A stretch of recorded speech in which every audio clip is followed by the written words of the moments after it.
வணக்கம். இன்று தெரிந்து செயல் வகை அதிகாரத்தின் 9வது குறளை நாம் பார்க்கலாம்.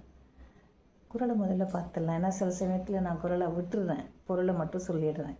அதனால் முதலே குறளை சொல்லிவிடலாம். நன்றாற்றல் உள்ளும் தவறுண்டாம். எவ்வளோ அழகான வார்த்தைகள் பாருங்கள். நன்றாற்றல் உள்ளும் தவறுண்டாம், அவரவர் பண்பறிந்து ஆற்றாக்கடை. நன்றாற்றல் உள்ளும் தவறுண்டாம், அவரவர் பண்பறிந்து ஆற்றாக்கடை. அழகாக சொல்கிறேன். வார்த்தைகளோட அந்த அடுக்கு பாருங்கள், வரிசையாக. இப்போது ஒருவருடைய தன்மையை அறிந்து தான் அவருக்கு நாம் உதவி செய்ய வேண்டும். பாத்திரம் அறிந்து பிச்சையிடு என்று பழமொழி சொல்லுகிறது இல்லையா?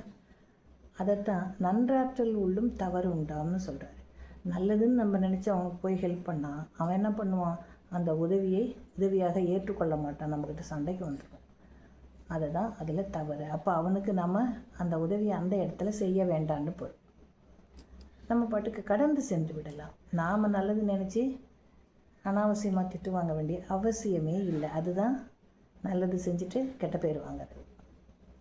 ஏன் வாங்குகிறோம்? அவரவர் பண்பறிந்து ஆற்றாக்கடை. அவர்கள் எப்படிப்பட்ட குணநலம் மிக்கவர்கள் என்பதை தெரிந்து கொள்ளாமல் ஒருவருக்கு நாம் உதவி செய்வது என்பது நமக்கு இழுக்கை தரும். மனசுக்கு கஷ்டமாக போயிடும். செஞ்சுட்டு கூட நம்ம என்ன பண்ணுவோம்?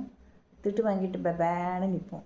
அதனால் எந்த உதவி செய்யணும்னு சொன்னாலும், யாருக்கு செய்யணும்னு நினச்சாலுமே அந்த செயலை நல்லா தீர்க்கமாக யோசித்து நல்லா செய்யுங்க.